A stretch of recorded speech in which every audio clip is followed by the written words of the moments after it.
प्रणाम। मैं दीप्ति भारती। आज हम बात करेंगे हाई बीपी के लिए। हाई बीपी में मैंने बहुत अच्छे से ए टू जेड तक आपकी पूरी डाइट, योगाभ्यास और कैसे मैनेज करना चाहिए सब कुछ बता दिया है। अब हम आज बात करेंगे प्राणायाम के लिए। जैसा कि मैं हमेशा से बोलते आ रही हूँ कि प्राणायाम करना हर बीमारी में थोड़ी देर तक प्राणायाम के बहाने ही सही हमारे दिमाग को शांत रखना बहुत ज़्यादा ज़रूरी होता है, और हाई बीपी के लिए भी वही है। तो हाई बीपी में बहुत सारे प्राणायाम और जो बॉडी के ब्लड के सर्कुलेशन को बहुत तेजी से बढ़ा देते हैं या कम कर देते हैं वो नहीं करना। उसमें सिर्फ हम एक प्राणायाम करेंगे, अनुलोम विलोम। अनुलोम विलोम काफ़ी अच्छा होता है। उसके साथ साथ योग निद्रा, योग निद्रा की मैंने अलग से वीडियो डाल दी है, वो आप कर सकते हैं। उसके साथ साथ एक दो प्राणायाम और होते हैं, एक शीतली और सितकारी। लेकिन इन दोनों प्राणायाम में अगर आपको कब्ज बनती है, मतलब कब्ज बहुत ज्यादा रहता है, या पेट से रिलेटेड कॉन्स्टिपेशन, पाइल्स, इन सब से रिलेटेड अगर प्रॉब्लम होती है तो आप शीतली और सितकारी प्राणायाम नहीं करेंगे। इसके अलावा आपको पेट से रिलेटेड कोई प्रॉब्लम नहीं है तो आप शीतली और सितकारी प्राणायाम कर सकते हैं। कम से कम पाँच मिनट के अंदर अगर आप 4-5 मिनट भी तीनों प्राणायाम को देते हैं तो आपका हार्डली 10 से 12 मिनट के अंदर, मैक्सिमम 15 मिनट के अंदर प्राणायाम खत्म हो जाएगा और काफ़ी अच्छा रिलैक्सेशन मिलेगा आपकी पूरी बॉडी को। आप योग निद्रा भी कर सकते हैं, वो भी बहुत ज़्यादा अच्छा होता है आपके लिए। किसी दिन प्राणायाम कर लीजिए, किसी दिन योग निद्रा कर लीजिए, और योग अभ्यास के साथ साथ तो आप ये कर सकते हैं। तो शीतली और पहले हम करेंगे शीतली प्राणायाम। शीतली प्राणायाम में हमें अपने जीभ को पहले बाहर निकालना है, इस तरीके से निकालने के साथ बाद अपने जीभ को रोल करना है। रोल करने के बाद हमें जब जब हम रोल कर रहे हैं तो हमको उस रोल वाले पोजीशन से मुंह से सांस भरना है अपने अंदर। आप इस बात का ध्यान रखिए कि अगर आप शहर में रहते हैं तो आप सुबह 4 से 5 के बीच में योग अभ्यास कीजिए, प्राणायाम कीजिए।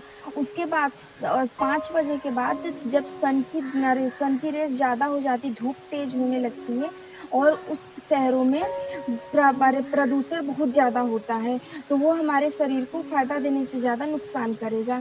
तो हम और शीतली और शीतकारी प्राणायाम 3 बार से स्टार्ट करना है, 3 से मैक्सिमम 7 जाएगा, 7 से ज़्यादा नहीं जाना जाएगा। वो आपकी बॉडी की कैपेसिटी के हिसाब पर डिपेंड करेगा, लेकिन स्टार्ट 3 से और मैक्सिमम 7, उससे ज़्यादा नहीं करना।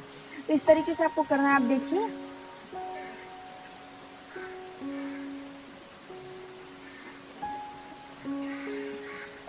मतलब जीभ को रोल करके मुंह से सांस भरना है और नाक से पूरा सांस बाहर निकाल देना है।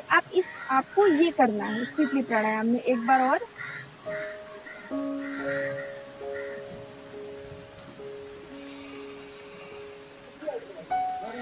तो ये था हमारा शीतली प्राणायाम। शीतकारी प्राणायाम भी ऐसे ही होता है। ये हमारी बॉडी में बहुत अच्छा कूलिंग इफेक्ट देता है, पूरे ब्लड को और हार्ट को एक ठंडक प्रदान करता है, जिससे हमारी हाई बीपी की प्रॉब्लम थोड़ी नॉर्मल होना स्टार्ट होती है। शीतली प्राणायाम में शीतली प्राणायाम था। अब शीतकारी प्राणायाम में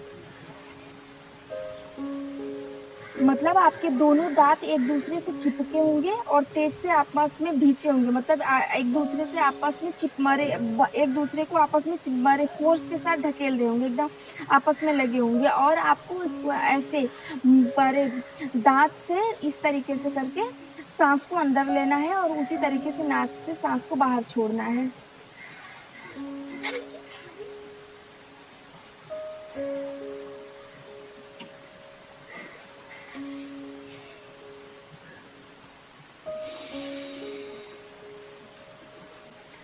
तो ये करना है। ये हमारा शीतली और शीतकारी प्राणायाम था। अब हम करेंगे अनुलोम विलोम।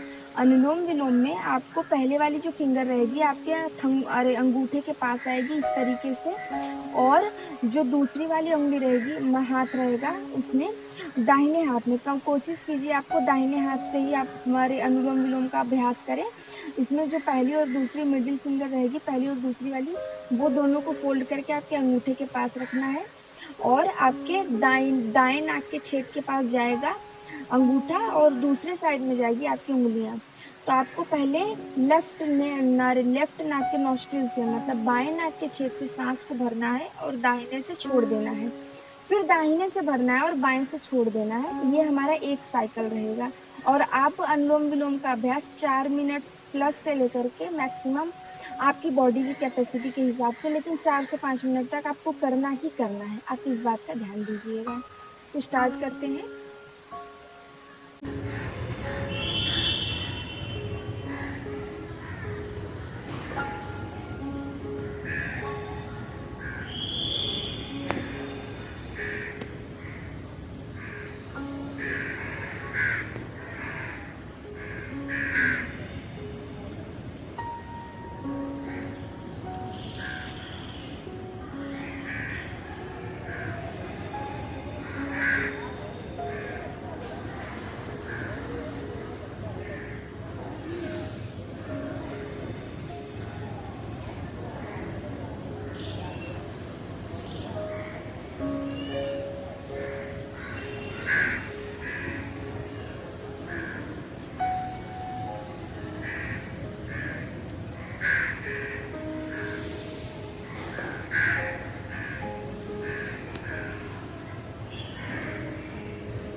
आप कोशिश कीजिएगा कि अनुलोम विलोम प्राणायाम में कोशिश कीजिए कि आपकी आंखें बंद ही रहें। जब तक आपकी आंखें बंद रहेंगी, ये आपकी बॉडी को जो दिमाग की जो शांति के लिए जो चीज़ चाहिए होती है, जो योगा में सच में मिलता है, तभी मिल पाएगा। जब तक आपकी आंखें बंद रहेंगी तो कोशिश कीजिए कि आप स्टार्टिंग में नहीं हो पाएगा, थोड़ी देर करते करते आपको आदत हो जाएगी, लेकिन प्रयास कीजिएगा कि आप आंखें बंद करके ही करें।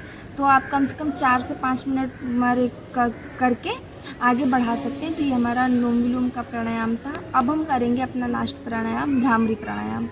भ्रामरी प्राणायाम में एक हम अपना अंगूठा कान के पीछे साइड में रखेंगे। अपना पहली वाली जो उंगली रहेगी वो हमारे आईब्रो जहाँ ख़त्म होता है वहाँ पे रहेगी, और हमारी मिडिल फिंगर जो बीच वाली है वो जहाँ स्टार्ट होता है आईब्रो वहाँ रहेगी, और हमारा जो जिसमें हमारे रिंग फिंगर है वो आँख के पास रहेगा, और जो सबसे छोटी वाली वो नाक के पास रहेगी। ये करके आपको भ्रामरी प्राणायाम में म का उच्चारण करना है, लेकिन मुंह से नहीं, अपने मन से, मतलब कि गले से आवाज़ निकालनी है। पहले हम सांस भरेंगे और सांस को छोड़ते हुए म का उच्चारण करेंगे, बोलेंगे म को। उसके साथ साथ आप कम से कम आपको ये 7 बार करना है। तो स्टार्ट करते हैं।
फिर हम अपने दोनों हाथों को रब करेंगे।